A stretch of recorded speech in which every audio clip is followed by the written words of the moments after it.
अस्सलाम वालेकुम स्टूडेंट्स आज से हम chapter number 10 mathematical method by SM Yusuf का स्टार्ट करने लगे हैं। चैप्टर का नाम है differential equation of higher order.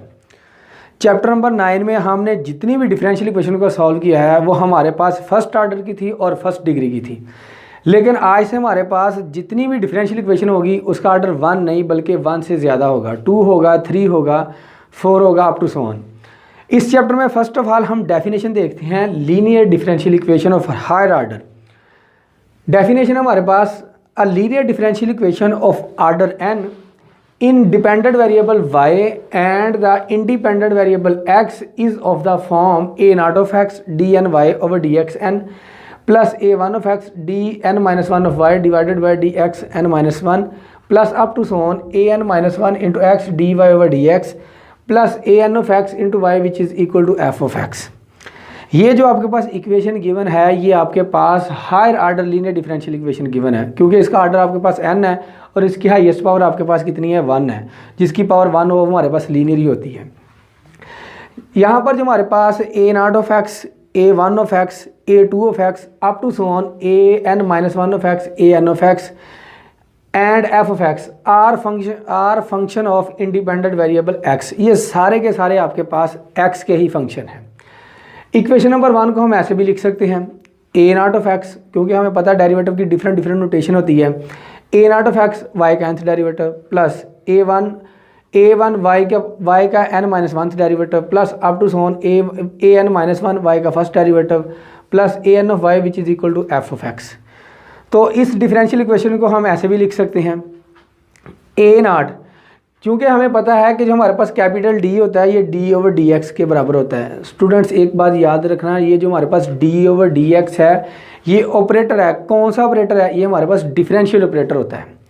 तो इसको हम लिख सकते हैं a naught dn into Y plus a1, इसको हम लिख सकते हैं an dn y plus a1 dn-1 into Y plus up to so on an-1 dy plus an into Y which is equal to f of x। अब अगर इस equation में हम देखें हमारे पास y कॉमन आ रहा है तो y कॉमन ले लेते हैं विच इज़ इक्वल टू हमारे पास क्या f ऑफ x है। इस लीनियर डिफरेंशियल इक्वेशन का जो हमारे पास जनरल सोल्यूशन होता है ना वो हमारे पास होता है y is equal to yc और प्लस yb। yc हमारे पास कम्प्लीमेंट्री सोल्यूशन होता है और y भी हमारे पास पार्टिकुलर इंटीग्रल होता है। जब आपके पास ये दोनों सोल्यूशन आ जाए, इन दोनों को ऐड कर दो तो आपके पास जनरल सोल्यूशन बन जाता है। अब हम देखते हैं हम दी गई लीनियर डिफरेंशियल इक्वेशन में से yc सोल्यूशन कैसे निकालेंगे और yp सोल्यूशन कैसे निकालेंगे। स्टूडेंट्स अगर ये वाली डिफरेंशियल इक्वेशन देखें तो हमारे पास किस में है? सारी की सारी d में है। तो इसको हम लिख सकते हैं f of d into Y which is equal to f of x। अगर इस डिफरेंशियल इक्वेशन में राइट हैंड साइड पर आपके पास 0 आ जाए, if f of x which is equal to 0, तो ये बन जाएगा आपके पास f of d into Y which is equal to 0 आ जाएगा। तो ये हमारे पास इक्वेशन बन जाएगी homogeneous linear differential equation. Homogeneous linear differential equation बन जाएगी। लेकिन अगर आपके पास f of x, if f of x does not equal to 0, तो ये इक्वेशन आपके पास बन जाएगी f of d into Y which is equal to f of x ही आ जाएगा। तो ये आपके पास बन जाएगी inhomogeneous linear differential equation. अब हमने y से निकालना है। दी गई डिफरेंशियल इक्वेशन में हमारे पास राइट हैंड साइड पर अगर 0 आ जाए तो हमने यहाँ से y से सोल्यूशन निकाला करना है, मतलब कम्प्लीमेंट्री सोल्यूशन निकाला करना है। y का जो कोफिशिएंट हुआ करेगा ना उसको आपने 0 के इक्वल पुट कर देना। कब? जब आपने d को m में चेंज कर देना। जब आप d को m में चेंज करोगे, वैसे d में भी सोल्यूशन आ जाता है, जब आप d को m में चेंज करोगे तो आपके पास इक्वेशन बनेगी। कौन सी इक्वेशन बनेगी? उस इक्वेशन को हम ऑक्सिलरी इक्वेशन भी कहते हैं या फिर उसको हम कैरेक्टरिस्टिक्स इक्वेशन भी कहते हैं। जब आप इस इक्वेशन को सॉल्व करोगे तो आपके पास m की डिफरेंट वैल्यूज़ आएंगी। उस पर हमारे पास 3 केस बनते हैं। नंबर 1 पर हमारे पास m के जो रूट्स आएंगे, m की जो वैल्यूज़ आएंगी वो हमारे पास वैल्यूज़ हो सकती हैं रियल एंड डिस्टिंक्ट रूट्स, और नंबर 2 पर आपके पास वो रियल एंड रिपीटेड हो सकते हैं, और नंबर 3 पर आपके पास क्या है, वो इमेजिनरी रूट्स हो सकते हैं, यानी कि कम्प्लेक्स वाले जिसमें आयोटा आ जाता है। तो अब हम देखते हैं जब आपके पास केस 1 आएगा उसका सोल्यूशन हम कैसे लिखेंगे, जब आपके पास केस 2 आएगा उसका सोल्यूशन कैसे लिखेंगे, जब आपके पास केस 3 आएगा तो उसका हम सोल्यूशन कैसे लिखेंगे। अब हम देखते हैं केस नंबर 1, जब आपके पास m की वैल्यूज़ आएँ और वो कौन सी वैल्यू आपके पास डिस्टिंक्ट रियल रूट्स आएँ। Let m1 m2 up to so on mn be and distinct real roots of given linear differential equation, जो आपके पास डिफरेंशियल इक्वेशन गिवन होगी उसके जो रूट्स आएंगे। देन e की पावर m1x, e की power m2x up to so on e की power mnx are and distinct solution of linear differential equation. ये सारे का सारा सोल्यूशन होगा आपके पास केस 1 के लिए, जब आपके पास रूट्स होंगे डिस्टिंक्ट और रियल। इन सारे सोल्यूशन को जब हम ऐड कर देंगे तो आपके पास जनरल सोल्यूशन बन जाएगा। Then the general solution of linear differential equation is y is equal to c1 e की power m1x plus c2 e की power m2x plus up to so on cn e की power mnx। यहाँ पर जो आपके पास c1 c2 up to so on cn है, ये सारे के सारे आर्बिट्रेरी आपके पास कांस्टेंट है। मैं इसके आपको एक एग्जांपल देता हूँ। एग्जांपल आपके पास डी स्क्वायर प्लस का 4d plus 3 into Y which is equal to आपके पास क्या है, 0 है।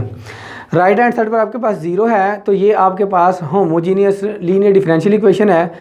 तो हमने इसे कॉम्प्लीमेंट्री सोल्यूशन निकालना है, तो इसकी एक्सेलरी इक्वेशन बनाते हैं। The auxiliary equation is, D को एम में कन्वर्ट कर देते हैं, ये बन जाएगा आपके पास M square plus 4m plus का 3 विच इज़ इक्वल टू आपके पास 0 आ जाएगा। क्वाड्रेटिक इक्वेशन बन गई है, मल्टीप्लाई करें तो आपके पास 3m स्क्वायर प्लस माइनस करें तो आपके पास 4m आना चाहिए। m स्क्वायर और प्लस का आपके पास 3m plus m plus 3 which is equal to 0। m यहाँ से कॉमन ले लेते हैं, ये बन जाएगा आपके पास m प्लस 3 प्लस 1 कॉमन लेते हैं, ये बन जाएगा आपके पास m plus 3 which is equal to 0। m plus 1 into m plus 3 which is equal to 0 आ जाएगा। यहाँ से आपके पास m की वैल्यू -1 और -3 आ जाएगी। दोनों के दोनों आपके पास रियल है लेकिन डिस्टिंक्ट है, तो इसका सोल्यूशन लिखेंगे y(c) which is equal to c1 e की पावर m1x, m1 क्या आपके पास माइनस का x आ जाएगा, प्लस c2 e की पावर m2x, m2 आपके पास कितना है जी, माइनस का 3, ये बन गया आपके पास माइनस का 3x। ये आपके पास केस 1 का सोल्यूशन आ गया। अब हम डिस्कस करते हैं केस नंबर 2 को। केस नंबर 2 है आपके पास, जब आपके पास m की वैल्यूज़ आएँ लेकिन वो दोनों की दोनों आपके पास क्या हो जाए, रिपीट हो जाए, जितनी भी वैल्यूज़ आएँ वो रिपीट हो जाए। Repeated real roots, let m1 m2 up to so on mn which is equal to आपके पास क्या है, m की इक्वल है। Then the general solution is y is equal to, हम जनरल सोल्यूशन लिखेंगे c1 प्लस c2x, यहाँ पर आप x की पावर 0 भी लिख सकते हैं, वो 1 की इक्वल हो जाएगा, लिखने की ज़रूरत नहीं। c1 plus c2x plus c3x plus up to so on c के x की पावर k-1 इंटू e की पावर mx। इससे रिलेटेड हम एग्जाम्पल करते हैं। लेट कर लेते हैं, आपके पास है डी स्क्वायर माइनस का 4d plus 4 into Y which is equal to 0 आ जाएगा। तो यहाँ से पहले हम इसकी एक्सेलरी इक्वेशन बनाते हैं। The auxiliary equation is, D को हम m में कन्वर्ट कर देते हैं, m स्क्वायर माइनस का 4m प्लस का 4 विच इज़ इक्वल टू 0। तो ये आपके पास बन जाएगा m minus 2 whole square which is equal to 0। तो यहाँ से आपके पास m की वैल्यू आ जाएगी 2 और 2 आ जाएगी। तो दोनों की दोनों वैल्यूज़ आपके पास क्या हो रही हैं, रिपीट हो रही हैं। तो इसका जनरल सोल्यूशन लिखेंगे हम y(c) which is equal to c1x की power 0 plus c2x into e की पावर mx। ये जो आपके पास वैल्यू आया करेगी ये आपके पास m की वैल्यू होती है, ये बनेगा आपके पास e की पावर 2x। ये दी गई डिफरेंशियल इक्वेशन का हमारे पास कम्प्लीमेंट्री सोल्यूशन था।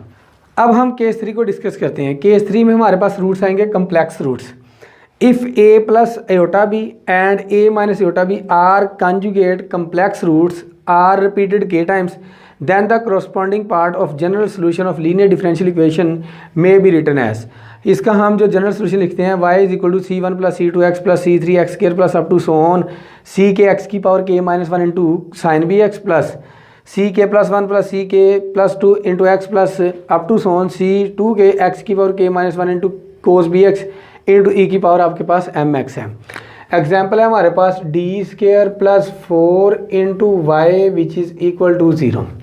तो इसकी पहले हम एक्सेलरी इक्वेशन बनाते हैं। The auxiliary equation, characteristics equation भी इसको कहते हैं। डी को हम एम में कन्वर्ट कर देते हैं, m square plus 4 which is equal to 0, m square which is equal to -4 आ जाएगा।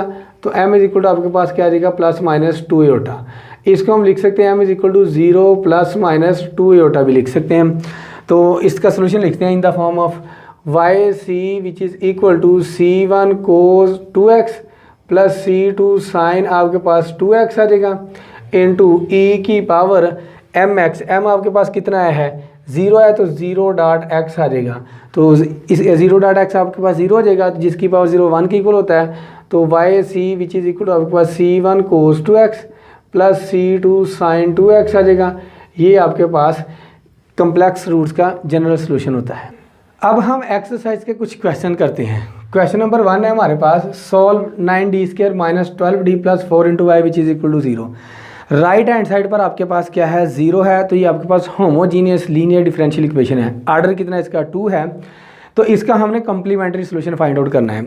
एक्सरसाइज 10.1 में हमें जितने भी क्वेश्चन गिवन है ना, हमने उसका सोल्यूशन निकालना है। कौन सा सोल्यूशन निकालना है, कम्प्लीमेंट्री सोल्यूशन ही निकालना है।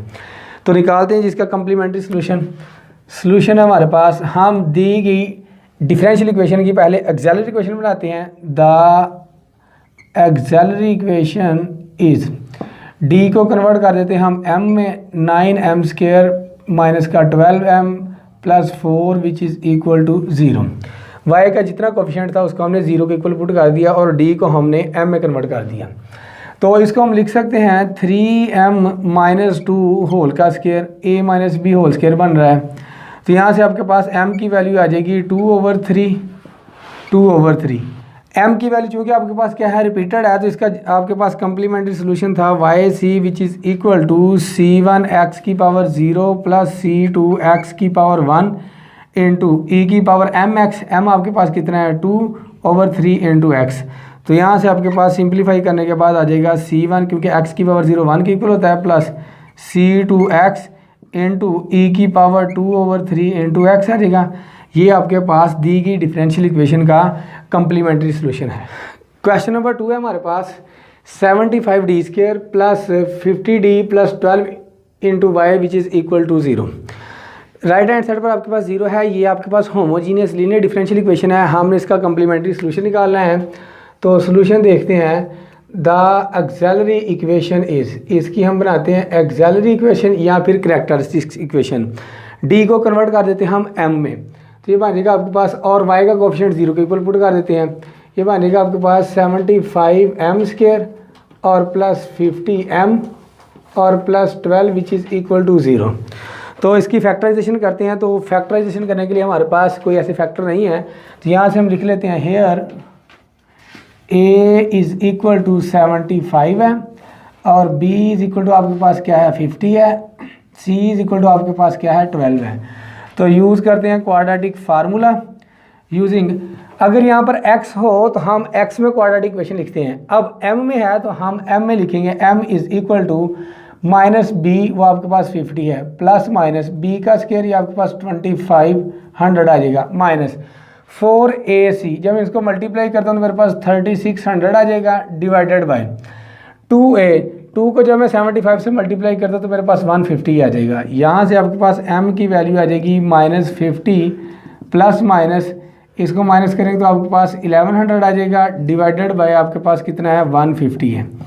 तो यहाँ से आपके पास आ जाएगा माइनस का 50 प्लस माइनस, इसको हम लिख सकते हैं 100 मल्टीप्लाई बाय 11, तो 100 आपके पास क्या आ जाएगा 10 का स्क्वायर, तो 10 आपके पास बाहर आ जाएगा, बाकी रह जाएगा माइनस का 11 स्क्वायर रूट डिवाइडेड बाय 150। तो m आपके पास आ जाएगा m is equal to -50 plus minus 10, और इसको हम लिख सकते हैं square root 11 into iota divided by आपके पास कितना आ जाएगा 150। यहाँ से हम कॉमन ले लेते हैं 10, जब मैं 10 कॉमन लेता हूँ तो ये आएगा माइनस का 5 plus minus square root 11 into iota divided by आपके पास कितना आ गया 150। तो कैंसिल आउट किया तो आपके पास कितना रह जाएगा 15, बाकी आपके पास आ जाएगा m is equal to minus का 5/15 plus minus square root 11/15 into iota. तो कम्प्लेक्स रूट बन गया आपके पास। यहाँ से सिंप्लीफाई करते हैं तो ये बनेगा माइनस का 1/3 plus minus square root 11 over 15 into iota. तो ये आपके पास कम्प्लेक्स रूट आ गए हैं, तो यहाँ से आपके पास सोल्यूशन आ जाएगा y C which is equal to C1 cos x, ये आपके पास आया square root 11 over 15 into x plus C2 sine square root 11 over 15 into x into e की पावर एम एक्स। एम आपके पास कितना है -1 ओवर 3 इंटू एक्स आ गया। ये आपके पास दी गई डिफरेंशियल इक्वेशन का हमारे पास कंप्लीमेंट्री सॉल्यूशन था।